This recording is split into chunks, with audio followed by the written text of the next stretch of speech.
Good afternoon and welcome to our 1 p.m. installment of our Recount update programs brought to you by the People's Progressive Party Civic. I'm your host, Michael Gordon. Of course, joining me is PPPC candidate and attorney at law, Sanjeev Datadin. Sanjeev, welcome to the program. Good afternoon to your viewers. Good afternoon to your listeners. Good afternoon to you, Michael. Pleasure to be here. It's a pleasure having you. We have some substantive issues to cover today, and one of the things that is burning in my own, it's a burning issue to me, is the issue of the plethora of lies, misinformation, and mischief peddled by the APNU AFC. But before, and this specifically relates to dead voters, people who have migrated, persons voted for them, and so on. Before we get into that issue, which is a substantive issue of our discussion today, I would like us to discuss that extensively. Give me an update on what has happened so far at the Artichoke Conference Center during this morning session. I am told that Region 9 has been completed. And instead of appropriating that vacant station to the recount of the bulkiest of districts, Region 4, it has been reappropriated elsewhere. I'm taken aback, Sanjeev. I'm upset. It's enough to anger anyone who wants to see this democratic process completed, and completed the right way and completed with speed. What the hell is GCOM doing? Well, Michael, I think a lot of people share your anger and concerns. We had, starting today, we had a 599, 600, let's say 600 boxes to be counted. We were progressing quite nicely. Yesterday was the highest number at 100 boxes completed in the day. But we had 2 boxes left for Region 9. Those 2 boxes were disposed of this morning, so a workstation became available. Of the 12 workstations, it was anticipated that what would have happened is more resources should be put towards Region 4. Region 4 makes up more than 60% of what's outstanding now. And that's the largest region. And of course, we all recall that that's the region that Mingo made up numbers with, and that's the region where previously there had been no authentic or lawful or accepted declaration. So what has happened now is the box has been put to that station, when the boxes were finished, that station has been put now to Region 10. So as it is now, Region 10 has an additional station working with it. There are 5 stations working still on Region 4. There are 4 working on Region 6, and the remainder is now with 10. So unfortunately, it means that what is happening is where the greatest bulk is, the greatest workload is to be done. They should get more of the stations, because that's the realistic thing to do if you want to progress so that all of them are about to be finished at the same time. What is likely to happen, unfortunately, with this situation is we're going to have a situation where Region 4 is going to be the only one left at the end. And that in itself raises the anxiety of the nation, because that's the one that all eyes are on. That's the one where the fraud was committed by Mingo. So there's not much that could be done. It's been awarded. GCOM has the say. That has gone on, and we await to see what further developments will take place, because it is anticipated that 10 is going to be completed in short order and 6 shortly thereafter. They're probably both about 3 days more, and we should be close. Thank you, Sanjeev. If we could discuss the substantive issue of the moment. It deals specifically with the objections, observations made by the APNU AFC counting agents. Of course, these objections were only discovered, observed, and being raised by one political party. It deals specifically with the claim of dead people voting. We've heard the claim of people who have migrated voting. And also there is this inconclusive claim of people out of the jurisdiction they have voted. What that means, I don't know. But the ridiculousness of it and the magnitude of it even makes it even more ridiculous and laughable. Michael, here's the problem. When Mingo did the fraudulent tabulation from a spreadsheet, which he should not have done, and a court said that it was wrong to do. When he did that, that was the only problem that occurred in our otherwise fair and transparent election. Now that we are doing a recount, clearly, Mr. Mingo, when he did that fraudulent spreadsheet, he had to do it with backers, if we want to use that term. Ms. Valda Lawrence signed that spreadsheet to authenticate it. When we were there, it was being said in the room by Basil Williams, by Mrs. Trotman, by Valda Lawrence herself, that the numbers on the spreadsheet were matching their numbers, what they had on their SOPs, which they have never disclosed to the public. And those numbers were, but as we've seen, box by box, it has been proven to be false. Box by box, we are counting the ballots in there. So APNO has developed this attitude now of they're grasping at straws. They're trying to say and raise as many objections in a random, haphazard manner as they can. It is laughable now, Michael, what is happening. They would complain about 80 names. This morning at one station, they complained of 78 names, of which only 2 voted. 2 out of 78, but you have to write all of this down, so it takes time. So that is part of the plan as well, to delay. Now you notice the narrative has changed. Mr. Harman goes and holds a press conference and say the PPP rigged this election. They have tried to change the narrative fully around to say the PPP doesn't run an election. GCOM does that. They had scrutineers at every single polling station.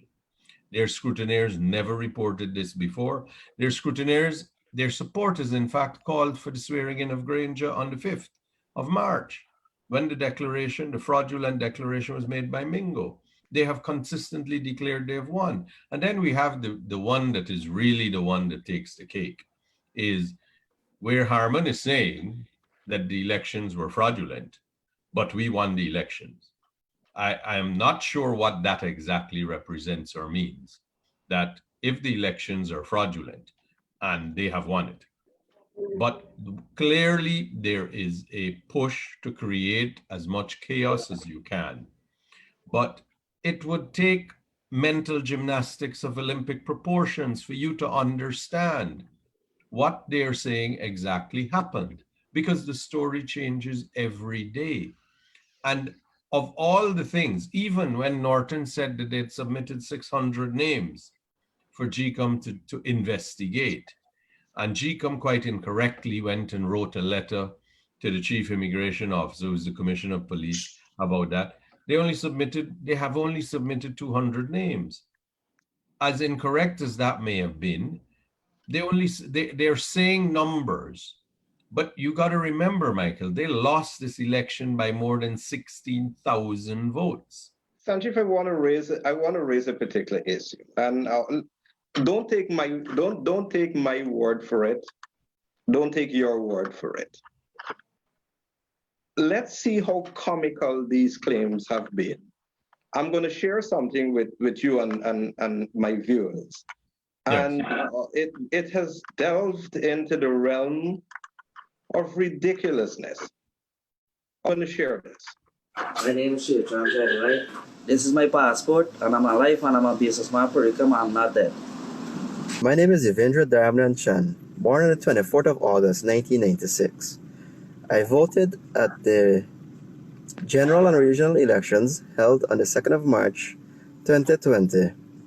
As you can see, I'm alive and well at the moment. This is my ID card. My ID card number is 146722492. Have a look again. Devendra Dharmanan Chan, 24th of August, and I voted at the March 2nd elections. This is me. I am not dead. My name is Vijayarti Chatapal. I voted at CI Cornelia Ida Primary School last election. My address is 183 Black X, Cornelia Ida. My name is Meena Singh Albert. I'm living at 504 Block X, Cornelia Ida. And I am strong and still alive. I voted last election at CI Primary School. My name is Marlon Duarco. I live at 94 High Park, Timmy, East London, and I voted at March 2nd election, 2020. I'm live and well. Hello, good morning. My name is Louisanne Campbell.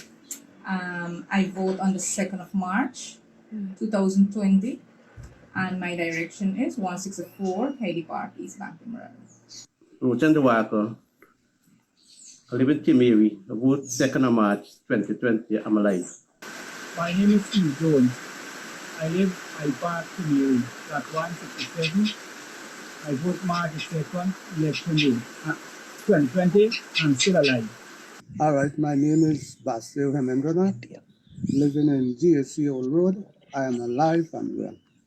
First, Alana Hemendranath. I reside at 26 Hyde Park, Mary.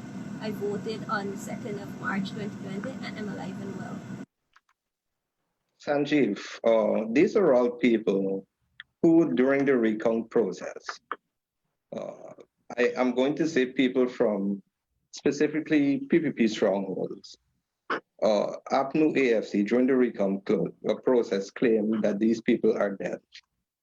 This is just a small sample size of the number of people like either claimed to have been dead or migrated. And as we go on with these programs, we will show those who are migrated, who have allegedly migrated and voted, those and other people who are allegedly dead, people out of the jurisdiction. Report me to the ERC if you will. But that clip I just showed, it speaks of a particular trend. And pardon my anger, Sanjeev, it speaks of a particular trend. Outside of that trend, it brings to the fore the ridiculousness of these claims. And is there only one ethnic group in Guyana that have died or that dies? You see, if you're there, Gordon, you will understand what is happening. I have said it before, it's regrettable. You see, when you put up there the extract of the OLE that shows the person name, there is a column that says serial number. And that column of serial number, every ballot box has probably a maximum of 400 persons who are allocated to vote there at that polling station.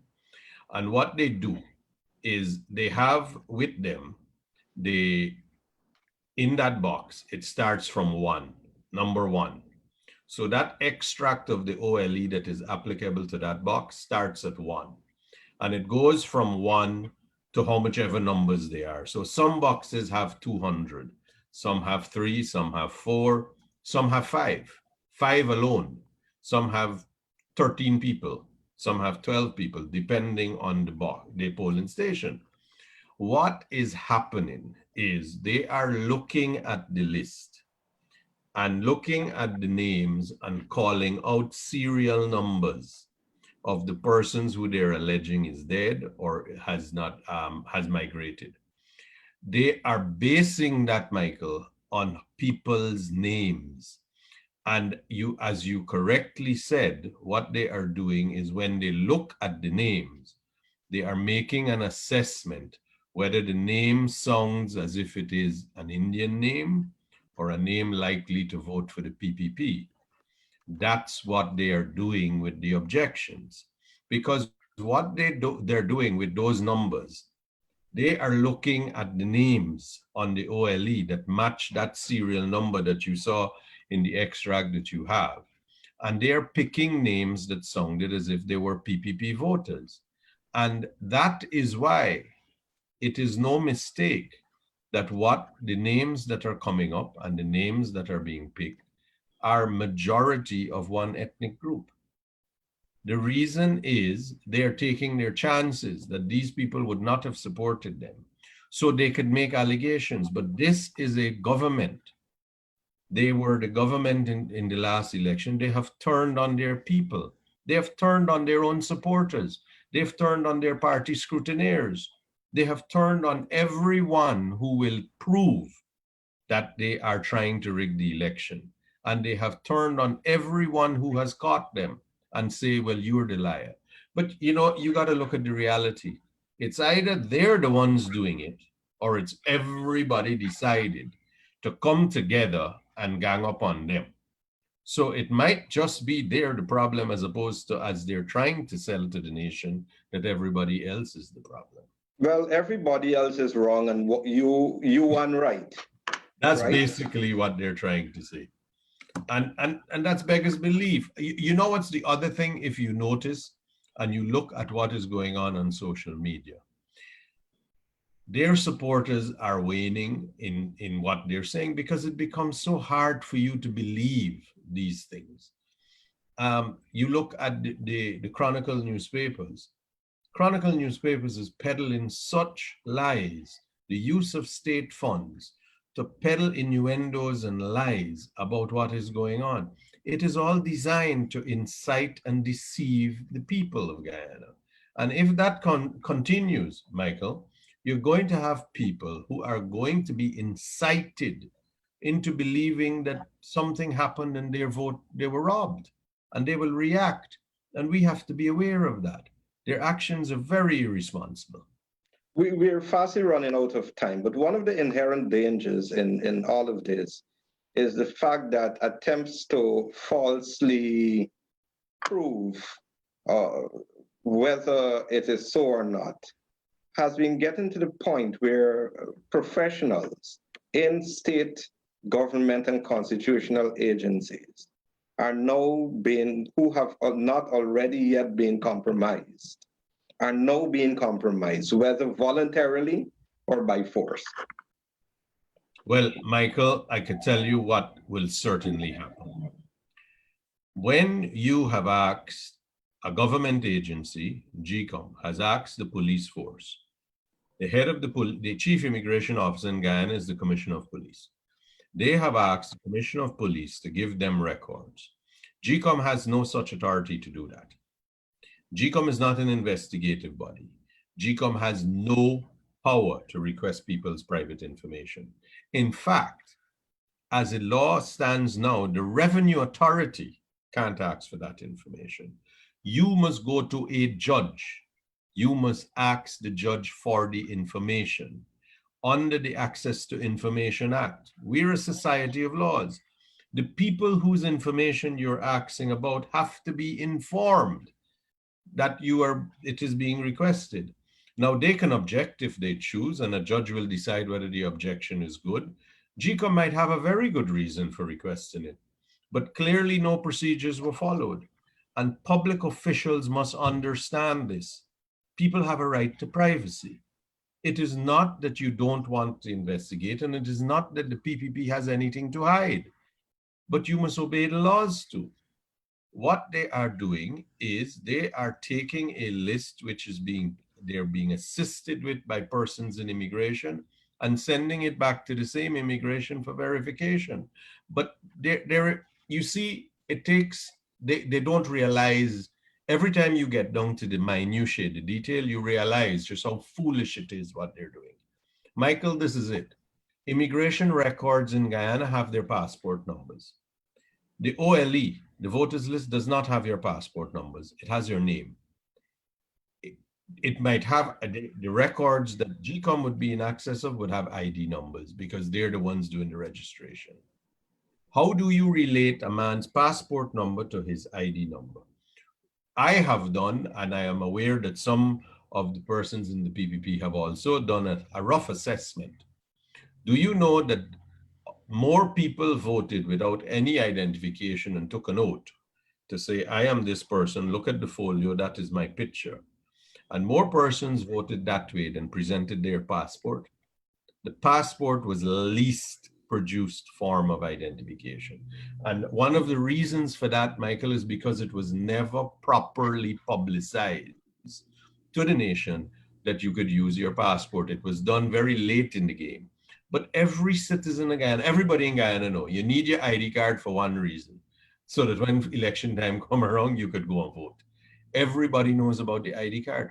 But how are they equating your passport number with your name, which is what they have possession of, with the name on the OLE?